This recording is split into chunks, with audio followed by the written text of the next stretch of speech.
السلام علیکم ورحمۃ اللہ وبرکاتہ۔ اعوذ باللہ من الشیطان الرجیم، بسم اللہ الرحمن الرحیم۔ آیت نمبر 4، الا الذین، سوائے ان لوگوں کے، عاہدتم،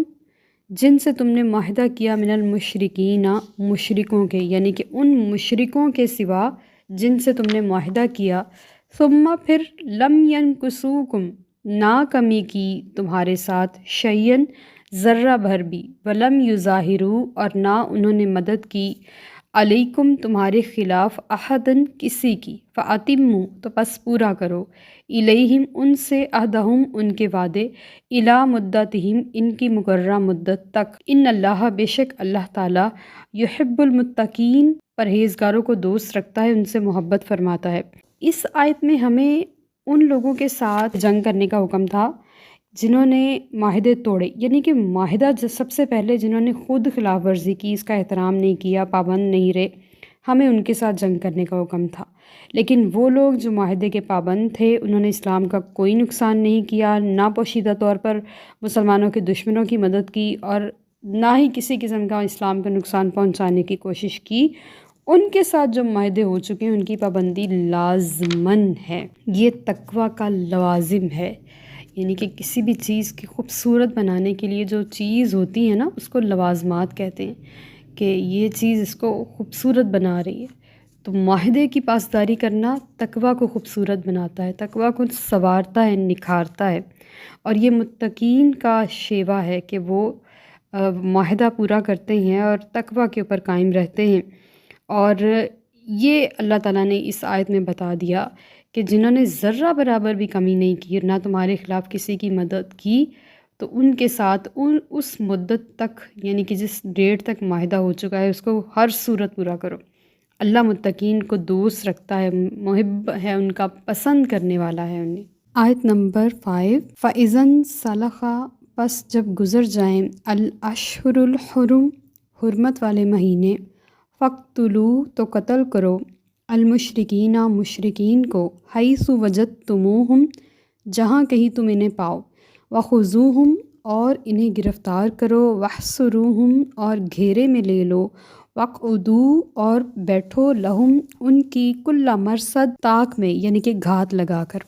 فَإِن تابوا، پس اگر وہ توبہ کر لیں، وَأَقامُوا الصَّلَاةَ، اور نماز قائم کریں، وَآتَوُا الزَّکَاةَ، اور زکوٰۃ ادا کریں، فَخَلُّوا، تو چھوڑ دو، سبیلہم، ان کا راستہ، ان اللہ، بے شک اللہ تعالیٰ، غفور الرحیم، بخشنے والا، ہمیشہ رحم فرمانے والا ہے۔ ہم نے پچھلی آیت میں 4 ماہ کی مدت پڑھی تھی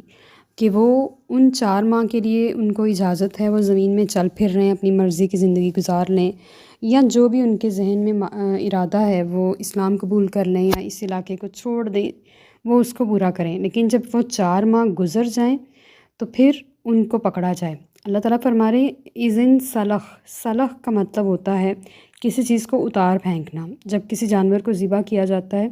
تو اس کی کھال کو ادھیڑنے کو بھی سلخ کہا جاتا ہے۔ اور مرصد ایسی جگہ جہاں پہ طاق لگا کے بیٹھا جائے، یعنی کہ دشمن یہاں سے گزرے گا اور ہم فوراً اس کے اوپر حملہ کر دیں۔ اور مسلمانوں کو 4 ماہ تک ان کو کچھ بھی کہنے کا حکم نہیں تھا، لیکن جب 4 ماہ گزر جائیں تو ان کو کسی بھی قسم کی رعایت دینے کا حکم نہیں ہے۔ انہیں ہر طرح سے گرفتار کیا جائے، گھیرے میں لیا جائے، اگر وہ کسی قلعے میں قید ہو جائیں تو اس قلعے کو گھیرے میں لے لیا جائے، اور جہاں سے ان کا گزر ہو سکتا ہے وہاں پہ گھات لگا کے بیٹھا جائے، یعنی کہ ان کی طاق میں بیٹھا جائے۔ لیکن اگر ان سب کے بعد بھی وہ توبہ کر لیں، نماز قائم کریں، زکوٰۃ ادا کریں، تو ان کا راستہ چھوڑ دو، اب اللہ ان کے پچھلے گناہوں کو معاف فرما دے گا۔ جب کوئی شخص کلمہ پڑھ لیتا ہے تو اس نے پچھلے ساری زندگی میں جو بھی کر لیا ہو،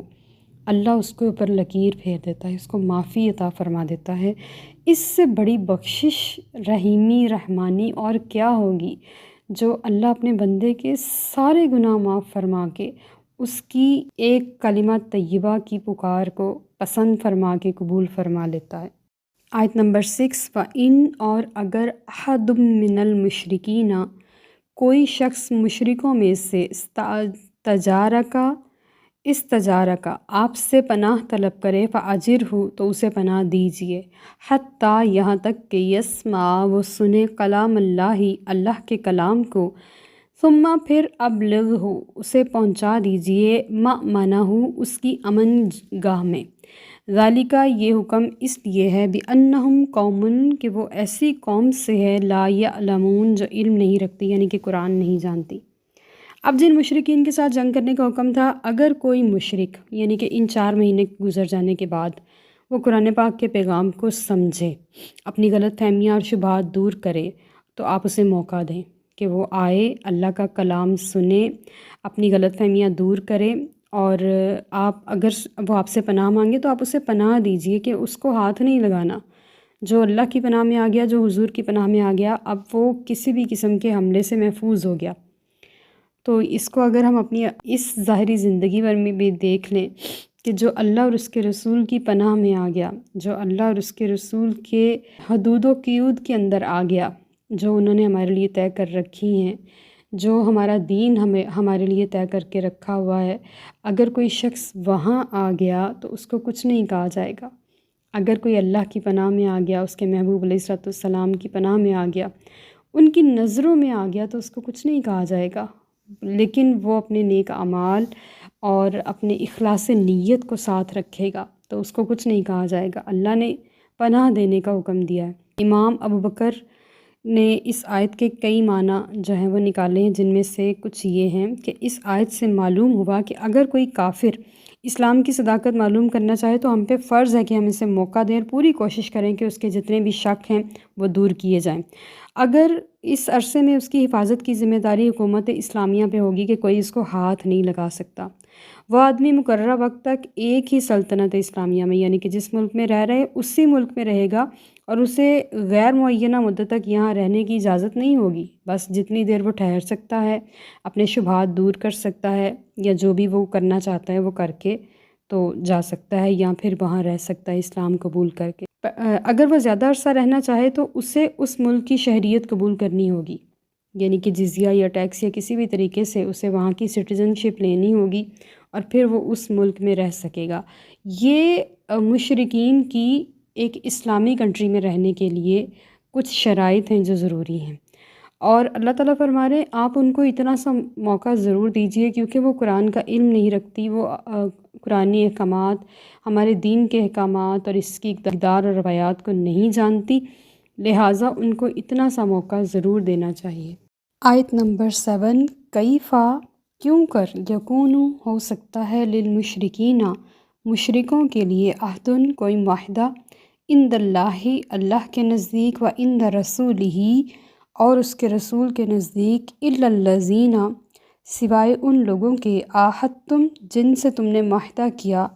عند المسجد الحرام مسجد حرام کے پاس، فما استقاموا لکم تو جب تک وہ قائم رہیں تمہارے معاہدے پر، فاستقیموا لہم تو تم بھی قائم رہو ان کے لیے، ان اللہ بے شک اللہ تعالیٰ، یحب المتقین پرہیزگاروں سے محبت فرماتا ہے۔ جو لفظ شروع میں کیفا ہے، یہ سوال کے طور پر نہیں بلکہ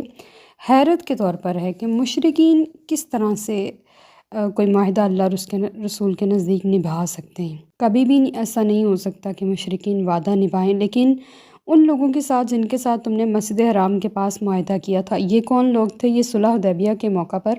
بنی حمزہ قبیلہ کے ایک لوگ تھے، کچھ انہوں نے نبی کریم صلی اللہ علیہ وسلم سے وعدہ کیا تھا، معاہدہ کیا تھا کہ ہم آپ کا ساتھ دیں گے اور کبھی آپ کے خلاف نہیں کھڑے ہوں گے، تو وہ واقعی میں انہوں نے وعدہ نہیں توڑا تھا، اور ان لوگوں نے وعدے کی پاسداری کی۔ تو اللہ تعالیٰ فرما رہے ہیں جب تک وہ وعدے پر قائم رہیں تم بھی وعدے پر قائم رہو، اور اللہ پرہیزگاروں سے محبت کرتا ہے۔ مسلمان ہونے کے ناطے سے، اسلام دل میں ہونے کے ناطے سے وہ لوگ یعنی کہ مسلمان پہل نہیں کر سکتے وعدہ توڑنے میں۔ جن کے دل میں دھوکہ ہے، غدر ہے، ایسے لوگوں پر تو اعتماد نہیں کیا جا سکتا، لیکن حالات جتنے بھی اشتعال انگیز ہو جائیں، کبھی بھی اسلام کے فرزندوں کو معاہدہ نہیں توڑنا چاہیے۔ جب تک کفار اپنے وعدے پر قائم ہیں، مسلمانوں کو بھی قائم رہنا چاہیے۔ اگر وہ وعدہ توڑنے کی ابتدا کرتے ہیں تو ہمیں اجازت ہے، ہم بھی کر سکتے ہیں۔ اور آیت کا آخری حصہ بڑا پیارا ہے کہ اللہ پرہیزگاروں سے محبت فرماتا ہے، اور جس سے اللہ محبت فرمائے اس کو اور دنیا اور آخرت میں کیا چاہیے۔ آیت نمبر 8، کیفا کیوں کر، یعنی کہ وہ معاہدے کا لحاظ رکھیں گے، وَإِن يَظْهَرُوا اگر وہ غالب آ جائیں علیکم تم پر، لا یرکبو تو نہ لحاظ کریں گے، فیکم تمہارے بارے میں، الا کسی رشتہ داری کا،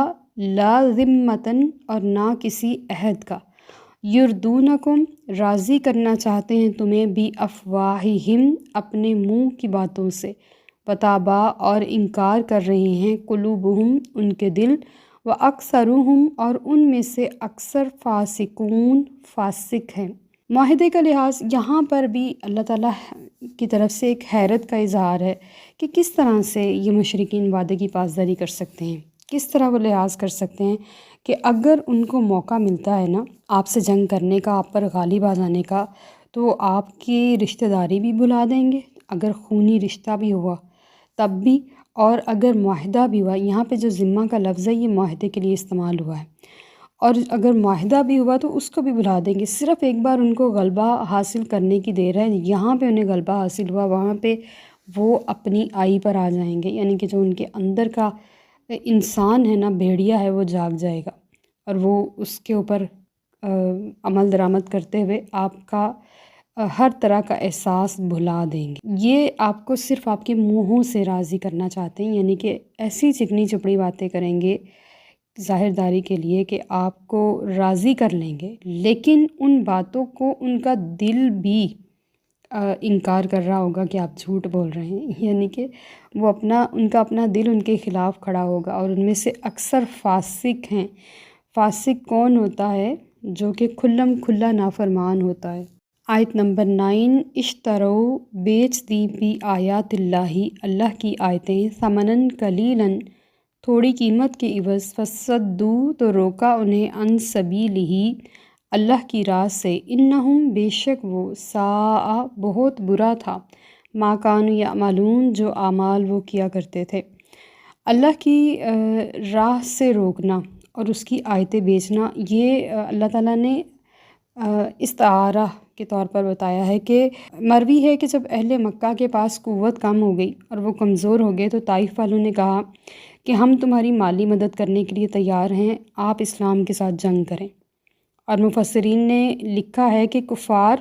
مسلمانوں سے جنگ میں مصروف رہ کے اپنے عمل سے ثابت کر رہے تھے کہ یہ جو دنیا کی زندگی ہے یہی زندگی ہے، اور وہ اس کے اوپر بہت خوش تھے۔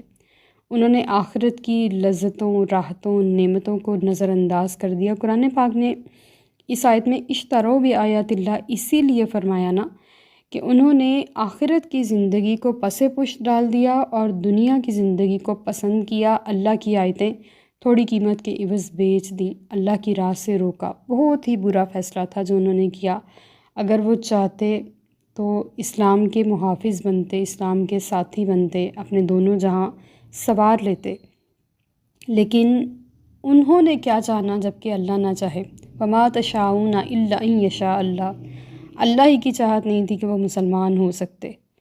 تو اسی لیے ان کو اسلام سے محروم رکھا گیا۔ آیت نمبر 10، لا یرکبون نہیں لحاظ کرتے، فی مؤمن کسی مومن کے حق میں، الا رشتہ داری کا، ولا ذمتن اور نہ وعدے کا، واولئک اور یہی وہ لوگ ہیں، ہم المعتدون جو حد سے بڑھنے والے ہیں۔ یہ آیت مختلف الفاظ کے ساتھ اللہ پاک نے دوبارہ نازل فرمائی کہ وہ کسی بھی قسم کا لحاظ نہیں رکھتے مسلمان کے بارے میں، مومن کے بارے میں، کسی رشتہ داری کا، یعنی کہ وہ ہو سکتا ہے ان کا کوئی قریبی رشتہ ہو اس کے ساتھ، یا کسی وعدے کا کہ انہوں نے کوئی معاہدہ کر رکھا تھا۔ عرب لوگ معاہدے کے بڑے سخت پابند ہوا کرتے تھے، اگر کسی کو ایک بار زبان دے دی تو کبھی اس سے پھرنا گوارا نہیں کرتے۔ قرآن پاک میں ان کی وعدہ شکنی کو، عہد شکنی کو بڑی حیرت کے ساتھ بیان کیا گیا کہ یہ وہ لوگ تھے جو اپنے وعدے کے پاسدار تھے، جو رشتہ داروں کے معاملے میں غیرت مند تھے، لیکن آج اسلام کو دیکھ کر انہوں نے اپنے سارے اصول توڑ دیے، اپنے سابقہ رولز توڑ دیے۔ تو یہی لوگ حد سے بڑھنے والے ہیں، اور جب بندہ لمٹ کراس کر جاتا ہے تو پھر وہ جو چاہے کرے، اللہ تعالیٰ کا اس کے اوپر ذمہ ختم ہو جاتا ہے۔ وما علینا الا البلاغ المبین۔ Like, subscribe and share.